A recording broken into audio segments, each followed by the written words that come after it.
Bonjour à tous, bienvenue dans cette première vidéo de cette nouvelle série que j'ai décidé d'appeler concrètement et simplement parce que je vais répondre à vos questions de manière simple et de manière directe. Je vais pas essayer de trouver des trucs, machin, etc. Non, je vais répondre à vos questions, même si c'est des questions bizarres, même si c'est des questions incomplètes. Donc on va commencer tout de suite par la première question qui nous vient de Julie Bouelier qui nous demande de faire une série Unity jeu 2D 2018 ou 3D. Bon alors pour le coup c'est pas vraiment une question, c'est plus une suggestion d'idées, tout ça, tout ça. Alors faire une série de jeux Unity 2D 2018 ou 3D. Alors c'est quoi un jeu 2D 2018? C'est quoi exactement?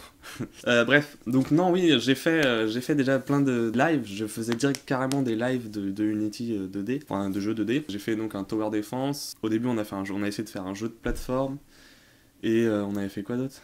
Ah oui, un Pac-Man, c'est ça. Donc là, le principe de cette vidéo, en fait, c'est pas vraiment de donner des suggestions. Enfin, tu peux, hein, je vais les lire, hein, ne t'inquiète pas. Mais je peux pas faire de série de Unity jeux 2D parce que ça va être trop long, en fait, et je vais faire que ça. Hein. Du coup, je vais rien pouvoir faire derrière. Donc voilà. Si t'as une question plus précise sur un aspect de Unity que tu voudrais avoir une réponse ou voilà, n'hésite pas à poser la question, une question un peu plus précise que juste fais une série de jeux, machin. La prochaine question nous vient donc de First Angel, une vidéo sur la dactylographie. Alors, j'en ai fait quelques-unes déjà. Je vois pas l'intérêt en fait. Enfin, une vidéo ça suffit. À part si vous kiffez me voir taper sur mon clavier, c'est pas vraiment très, très ouf.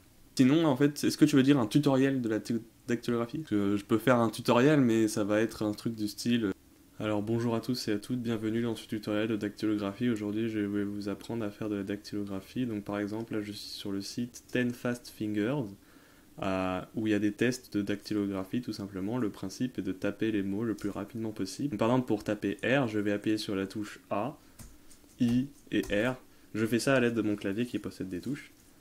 Et je fais espace pour passer au mot d'après. Ensuite, soir, je répète cette opération, donc tapez S-O-I-R, ensuite celui C-U-E-L-U-I, O-E-A-U, enfin, partons, entrée, toi, pied, vivre, l'heure, mes pères, nouveau, maintenant, ou sous chaque, demander, reprendre, chercher, mon beau, vouloir.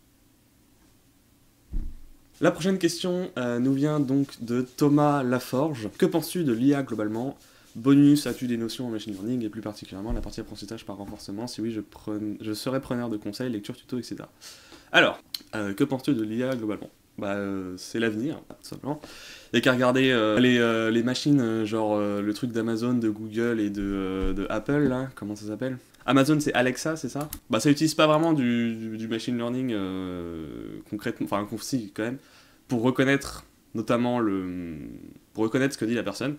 Il y a besoin de machine learning, donc en fait c'est un peu compliqué, c'est avec des réseaux de neurones, etc. Machin. Exactement comme la reconnaissance d'image d'ailleurs, du coup je vais donner un conseil. Quand vous commencez le machine learning, les réseaux de neurones, tout ça, le premier exercice à faire, en fait, le tutoriel du machine learning, c'est souvent la reconnaissance de caractères sur une image. Vous avez une image, donc une grille de pixels, et vous avez un chiffre dessiné ou une lettre, et le but c'est de construire un réseau de neurones assez puissant pour reconnaître tous les caractères donnés. Donc moi j'ai pas vraiment de notion en machine learning, enfin je connais le gros du truc, je connais pas les détails, je saurais pas en implémenter malheureusement.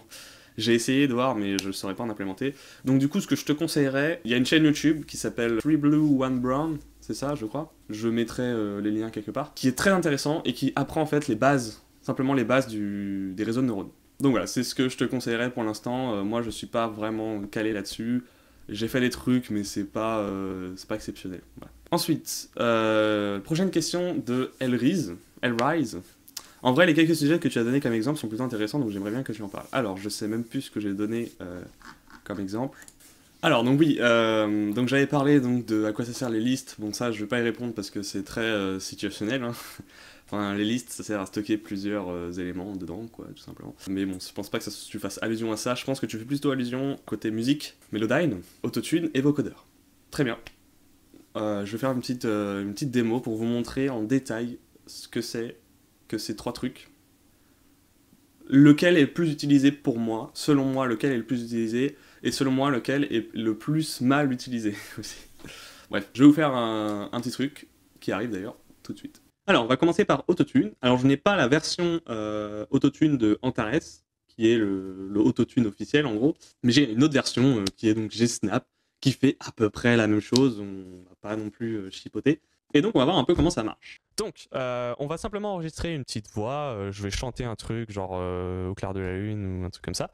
Et on va voir exactement ce qui se passe du côté de Autotune.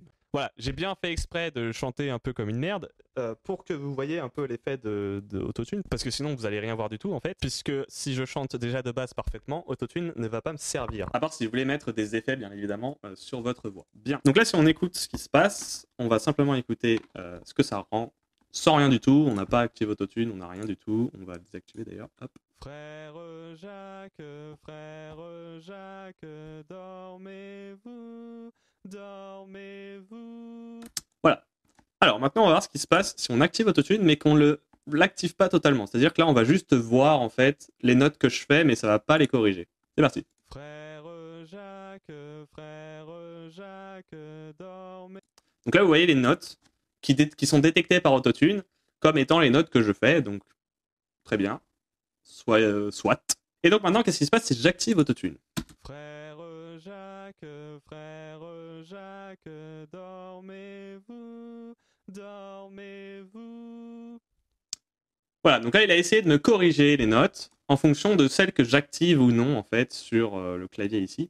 Donc là, vu que j'ai activé toutes les notes, il a essayé de prendre chaque note et de les faire en sorte que ça soit le plus juste possible. Voilà. Globalement, Autotune, ça sert à ça. Donc maintenant, on peut améliorer ce truc pour que ça sonne un peu mieux parce que c'est un peu dégueulasse quand même. Frère Jacques. Donc là, en fait, je commence. Donc c'est cette note-là, d'accord? Donc on va désactiver toutes les autres, voir un peu ce qu'il nous propose. Hop. Frère Jacques. Voilà, donc là, on a la première note. On va simplement enlever l'attaque. Voilà, pas d'attaque, pas de release. Comme ça. Direct, bim, direct quand tu commences la note, hop, 100% direct, comme ça, regardez. Ça fait un trait droit, donc ça corrige la note parfaitement. Voilà, là, on le voit très bien.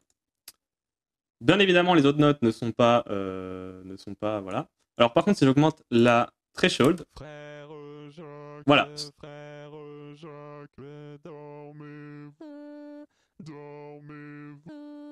Voilà, du coup, il s'adapte aussi à l'octave parce que s'il descend trop, en fait, ça fait trop moche. Donc, forcément.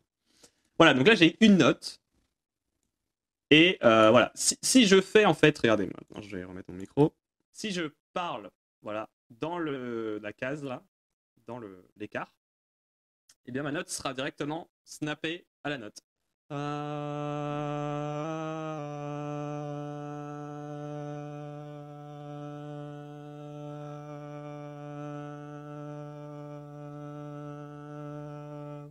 Voilà, donc là j'ai essayé de faire des et là en fait vous avez entendu que ma note est restée la même. Peu importe si je faisais des voilà. On peut régler donc du coup la tolérance avec ça. Voilà, maintenant on va activer les autres notes. Donc Frère Jacques, c'est simplement là a priori ça devrait être bon. Frère Jacques, dormez-vous. Alors bien sûr.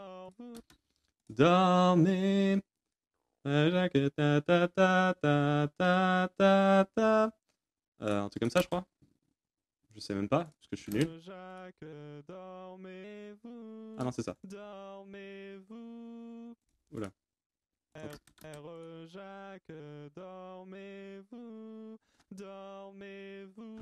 Voilà, alors là le problème du coup c'est que j'ai tellement mal chanté que je peux pas voilà. Le principal cliché avec Autotune c'est que les gens pensent que ça règle tous les problèmes. Genre vous chantez hyper mal et ça va vous faire chanter super bien. Non, d'accord? Non, non, non, non, non. Ça va pas faire de la magie non plus. Ça, à la limite, c'est quelque chose que vous pouvez faire avec peut-être la version officielle d'Autotune. Effectivement, il y a pas mal d'autres fonctionnalités par rapport à ça. Mais ça marche pas comme ça. Autotune, c'est pas juste hop pour chanter bien et puis c'est bon. Ça permet de faire des notes plus justes. Ça, dans un premier temps, c'est clair. Alors après, on n'est pas obligé de mettre le montant d'Autotune. On n'est pas obligé de le mettre à 100%. Écoutez bien. Voilà. Là, ça fait des traits tout droits, c'est dégueulasse. Mais si on diminue un peu la mount, vous allez remarquer que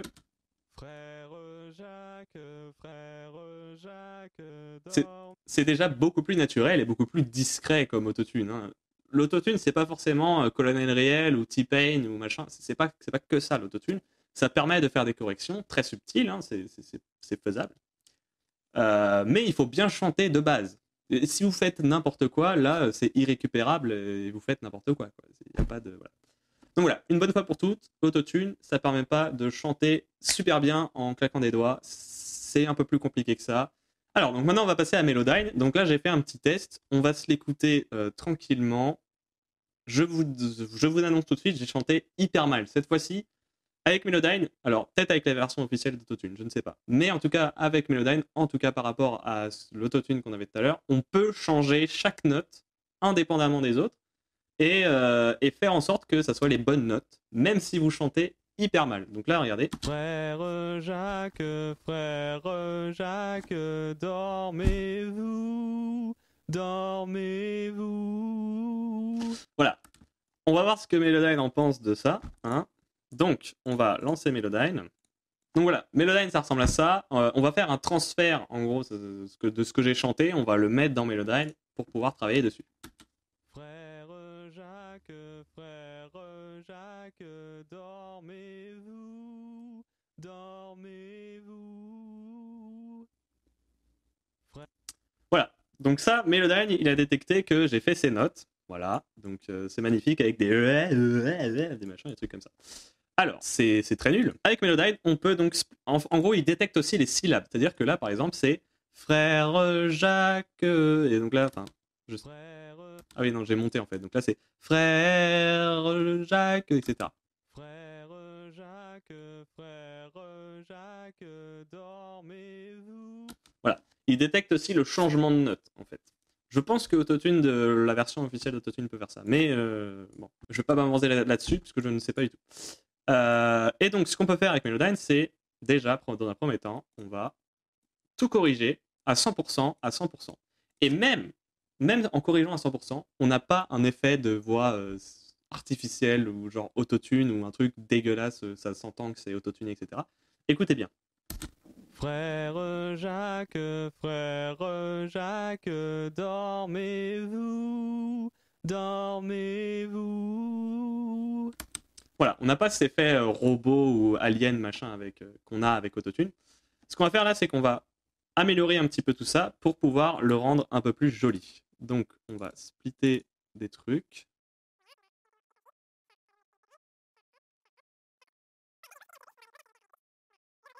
Et maintenant, on va mettre les notes telles qu'on veut mettre les notes, tout simplement. Donc là, voilà, je commence avec un mi bémol. Donc, la première note, c'est un mi bémol. Frère. Il y a des petits c'est parce que j'ai chanté tellement mal que forcément, oui. Là encore, Melodyne ne fait pas des miracles. Si vous chantez très mal, ça le fait pas. Donc du coup, maintenant, je mets toutes les notes comme il faut.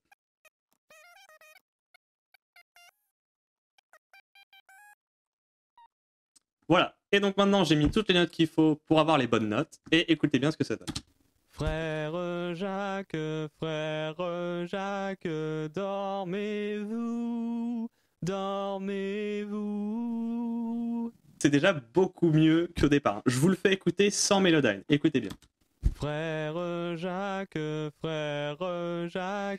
dormez-vous. Ouais, c'est une catastrophe. Et avec Melodyne. Frère Jacques,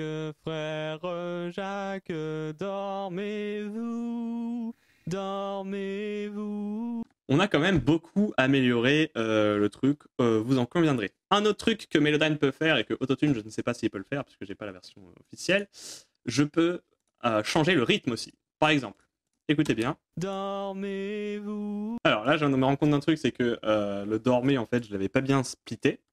Donc on peut bien le splitter, remettre ça c'est le dormez. Et là pareil, le vous commence ici. De toute façon, on le voit là sur le truc, donc c'est ça qui est pas mal. Voilà. Hop. Et donc là, je peux remettre un peu plus. Voilà. Ça aussi, je peux remettre. Alors, ça aussi, ça va être un peu écrasé, sinon ça va s'entendre. Donc je peux, hop, régler à la précision. Là, pareil, ça, on va un peu l'écraser, c'est pas grave. Et écoutez bien ce que ça donne maintenant. Dormez-vous. Ok. versus Dormez-vous, dormez-vous. Voilà Melodyne dans tout sa splendeur. Alors, maintenant on va passer au vocodeur qui est le dernier. Le petit dernier. Alors, toc, voilà, ça va être mieux. Le petit dernier du trio, en gros, sauf qu'il n'a rien à voir avec les autres. C'est-à-dire que Autotune et Melodyne font de la retouche de pitch, c'est-à-dire que quand vous chantez, vous allez pouvoir retoucher vos notes et votre rythme et plein d'autres trucs. Avec Vocodeur, vous ne pouvez pas parce que, en fait, c'est vous qui jouez les notes. D'accord ? C'est très simple à comprendre. Par exemple, regardez. Je vais prendre un synthé, ok, que vous allez entendre.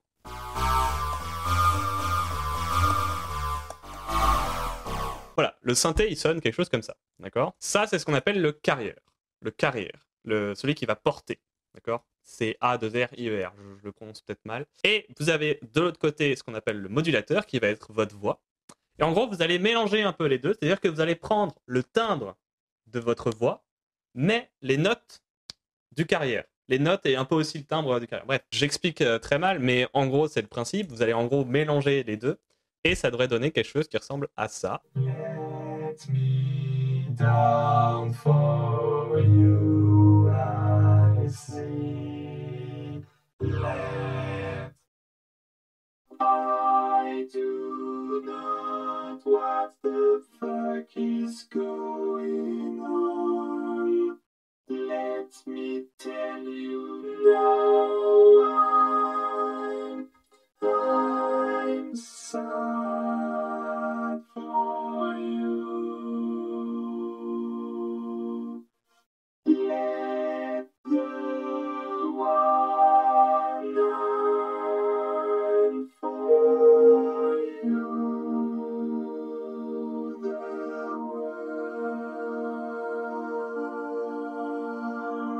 Donc là, on entend clairement que on voit ce que c'est le vocodeur. Hein. C'est pas quelque chose de subtil, c'est pas quelque chose qu'on ne peut pas entendre. Voilà. Le principe, c'est que ça s'entende, donc forcément, vous allez l'entendre. Le truc le plus connu que je connaisse, qui utilise pas mal le vocodeur, c'est la chanson Hide and Seek de Imogen Heap. D'ailleurs, c'est que du vocodeur toute la chanson. En fait, il y a rien d'autre. Et c'est la chanson qui a été reprise par Jason Derulo, What You Say, le truc là, What You Say, machin, etc.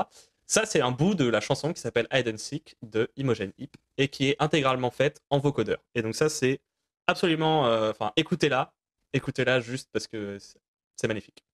Bon, voilà comment sonne le vocodeur. Hein. Donc clairement, ça n'a rien à voir avec les deux autres. Il ne faut pas confondre le vocodeur avec les deux autres parce que c'est carrément autre chose.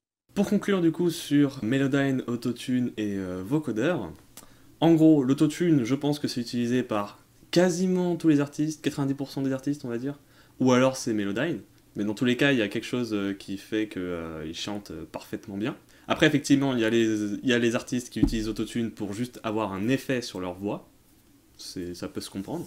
Mais dans la plupart des cas, c'est pas parce qu'ils chantent très mal. Hein. Enfin, je veux dire, j'en vois beaucoup qui disent « Oh là là, les artistes d'aujourd'hui, ils utilisent Autotune, c'est parce qu'ils savent pas chanter, gna gna gna gna gna. » Oui, il y en a quelques-uns, mais franchement, c'est juste parce qu'ils sont à un demi-centième en dessous de la note qu'il faut, quoi. Et donc, du coup, c'est pour ça que Autotune, ça permet juste de rendre un peu plus juste ce que tu chantes. Mais quand quelqu'un chante très mal et qu'il utilise Autotune, ça s'entend direct. En ce qui concerne vocodeur, ça n'a rien à voir avec Melodyne et Autotune. C'est pour ça que je vois beaucoup de gens qui disent « Oh là là, il utilise un vocodeur ou des trucs comme ça », alors que non, c'est pas vocodeur, c'est de l'autotune. Le vocodeur, ça s'entend, ça s'entend et c'est fait pour s'entendre. Hein. C'est pas un truc subtil comme Melodyne ou Autotune, donc tu peux juste pitcher rapidement, machin.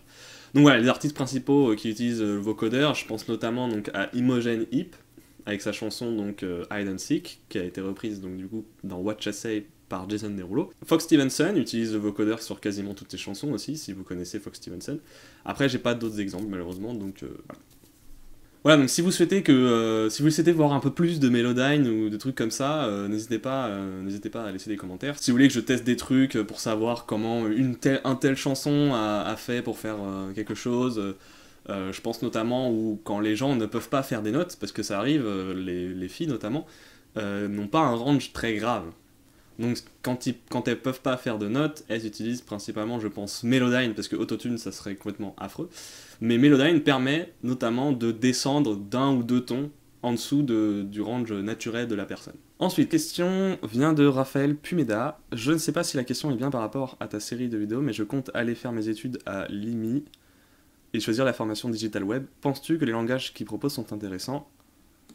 Merci de la réponse. Voilà. Alors, bien entendu, je peux aider là-dessus aussi. C'est une question très intéressante pour toi. Et puis, je vais y répondre, tout simplement. Alors, donc là, je suis sur le lien que tu m'as donné dans ton commentaire. Et donc, visiblement, c'est ce que tu veux faire, toi, comme formation développeur logiciel web. Spécialisation, si je me trompe pas, la formation Digital Web. Donc, spécialisation orientée web, si j'ai bien compris ce que c'est. Donc a priori, donc conception et management, algorithmie, analyse, machin, UML, ça c'est pas mal, Gantt, c'est pas mal aussi. Bon après je dis pas que tu vas te servir de tout, hein, mais c'est des bons points de départ, on va dire. Les concepts agiles et fondamentaux, ouais, architecture logicielle, test unitaire. Très bien, SQL, conception de création d'une base, parfait. Ouais, il y a pas mal de trucs, hein. Interface, classe héritage, accès aux données, conception d'une application web API. Anglais, veille technologique et soutenance orale, période d'immersion en anglais. Franchement, c'est stylé. Et donc toi, tu veux savoir si les langages vont bien, langage de programmation web. Où on voit ça? Ah, là? C'est ça les langages que tu vas faire? Alors, PHP 5.7, Java, C#, Doctrine, Hibernate, HTML5, CSS, Symfony 2, JE. Et JavaScript en tout dernier. Alors ça, c'est marrant, ça. JavaScript, c'est le langage le plus important du web, et ils le mettent en dernier. Donc je sais pas ce que ça va donner niveau cours, hein, niveau importance du cours JavaScript, mais bon, ok, why not. Donc a priori, toi tu vas faire du back-end en PHP ou Java, ou C#, même si j'ai l'impression que le C# c'est plus pour l'orienter logiciel. Bref. Donc tu vas faire principalement, je pense, du PHP et du Java pour le back-end, c'est pas mal. Donc Doctrine c'est PHP, Hibernate c'est Java, Symfony 2 c'est PHP, J2E c'est Java. Donc voilà, principalement PHP Java de ce que j'ai compris. Donc HTML, CSS, JavaScript, ça c'est pour le web, le front-end. JavaScript, quoique JavaScript tu peux t'en servir aussi pour faire du back-end. Hein. Ok, non, bah moi j'ai pas d'avis particulier, enfin j'ai pas de truc à te dire particulier, c'est pas nul, si c'est ça que tu voulais entendre. Après moi je suis pas fan du PHP, je t'avoue. Le Java pour le web c'est assez lourd, hein, parce que tu vas faire si tu fais vraiment du J2E, du vrai J2E, tu vas voir que c'est assez lourd pour faire juste la moindre petit truc, c'est assez horrible. Enfin, en tout cas de l'expérience que j'en ai eu moi.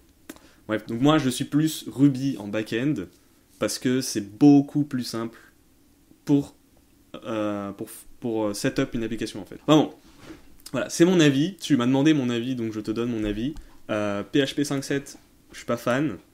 Java, ça va un peu mieux déjà. Voilà, bah écoute, si t'as d'autres questions, à ce sujet, si tu penses, n'hésite pas, commentaire, et puis j'y répondrai du coup demain dans la prochaine vidéo. Voilà. La prochaine question qui nous vient de Grégoire Ribulet. Comment on fait une interface graphique facilement en C#? Alors du coup pour faire des interfaces graphiques en C# avec Visual Studio, hein, ça c'est très important, donc Visual Studio Community 2015 en l'occurrence ici, qui est gratuit. Il y a deux méthodes pour faire des interfaces graphiques. La première méthode c'est d'utiliser donc les Windows Forms, moi c'est ce que je trouve le plus simple pour moi parce que c'est le truc que je connais mieux en fait, c'est tout en C#, t'as une aide en fait, je vais te montrer tout simplement.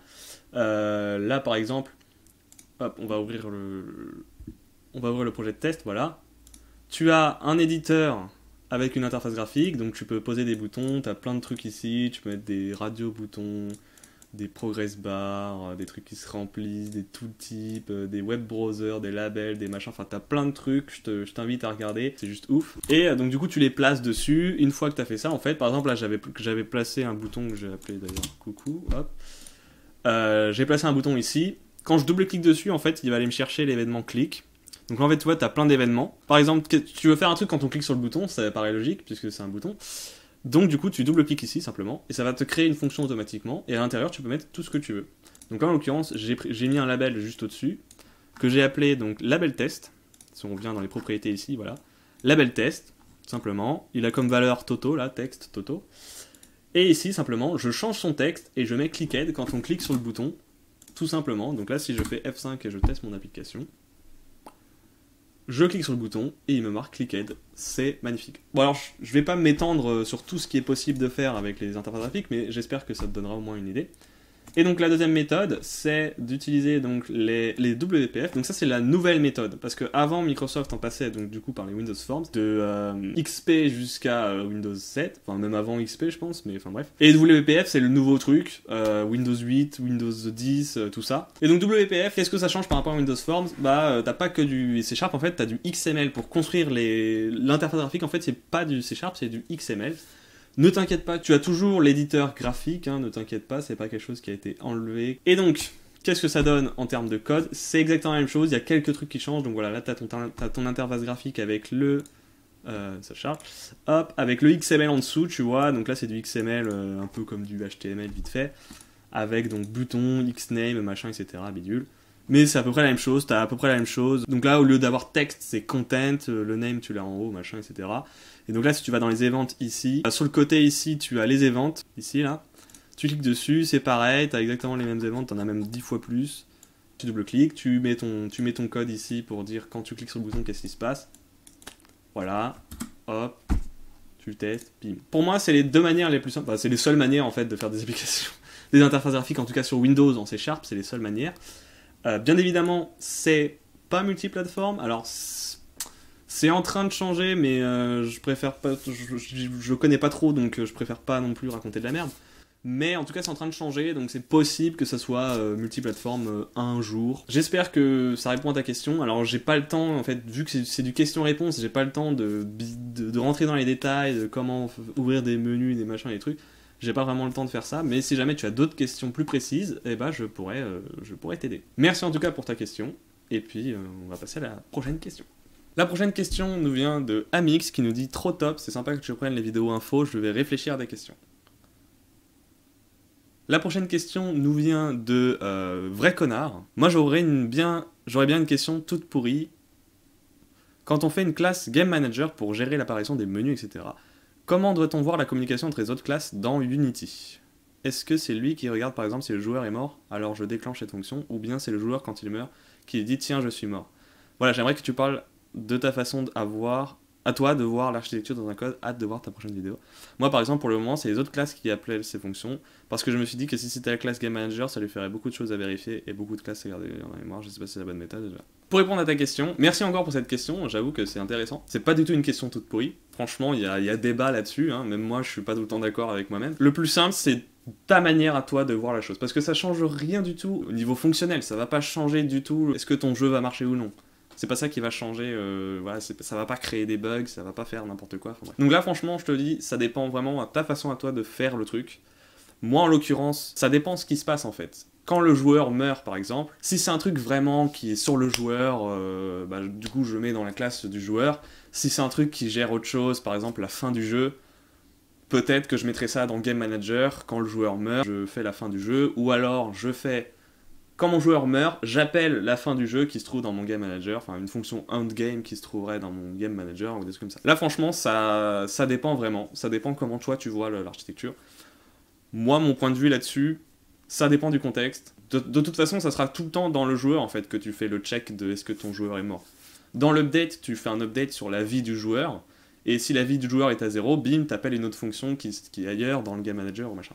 Dans tous les cas, je pense que tu auras quand même quelque chose à faire dans ta classe joueur. Après, effectivement, si tu veux mettre ta classe fin de la partie, fin endgame, dans ta classe joueur, moi ça me choquerait pas, mais effectivement, moi je la mettrais plus dans le Game Manager. Voilà, j'espère avoir répondu à ta question. Si tu as une autre question, n'hésite pas. Si tu préfères que... Alors, si c'était pas clair, si tu préfères que je fasse des schémas ou des petits trucs pour aider un peu mieux, parce que là j'ai fait juste à l'oral, n'hésite pas à me le dire. Si t'as pas trop compris ce que j'ai dit, parce que c'est possible que j'explique un peu... Enfin, c'est un peu en brouillon, quoi. Du coup, n'hésite pas à me le dire. Voilà, donc on a fait le tour de toutes les questions, je pense. Alors en tout cas sur YouTube, on a fait le tour. Sur Twitter, je n'ai pas eu de questions. Et sur AskFM, j'ai eu une seule et unique question. Batman vs Superman, de quel côté es-tu? Moi je pense qu'il n'y a pas de bon ou de mauvais côté, c'est juste en fonction du contexte. Batman est riche, Superman est surpuissant, voilà quoi. Après, Si Batman a la kryptonique, il est OP as fuck et c'est fini. Enfin bon, ah bah c'est exactement ce que j'ai marqué. Bon, j'espère que cette première vidéo vous aura plu. Je vais essayer un peu plus de travailler le montage, faire effectivement des espèces d'animation, de graphiques ou de trucs, de schémas pour que vous puissiez mieux visualiser ce que je dis. Parce que pour l'instant, effectivement, j'ai juste la caméra et puis mon écran. Mais voilà. Laissez-moi en commentaire si vous avez d'autres questions du coup pour le prochain épisode, qui sera donc demain, a priori. Si j'ai le temps de faire ça demain. Sinon, ça sera après-demain dans le pire des cas. Mais voilà, laissez-moi vos questions si vous voulez, si vous avez des questions pour le prochain épisode. Et sinon, laissez-moi en commentaire si vous avez des idées pour améliorer le truc, si vous pensez que je vais trop vite sur les questions, si vous pensez que je passe trop de temps sur certaines questions et pas assez sur d'autres. Enfin bref, c'est des commentaires YouTube, donc allez-y, mettez ce que vous voulez. Petite note quand même, je précise que je continue les lives de temps en temps s'il y en a qui sont intéressés pour passer. Alors je fais principalement des jeux, donc c'est principalement du Hearthstone et du League of Legends, mais si jamais vous venez et que vous avez des questions et vous préférez que j'y réponde directement sans passer par la vidéo, etc., n'hésitez pas à venir. Vous pouvez me suivre sur Twitch, mon pseudo c'est WRadion tout simplement. Sur Twitter, sur Facebook j'ai une page mais je la maintiens pas trop. Et voilà, merci encore et à la prochaine, ciao.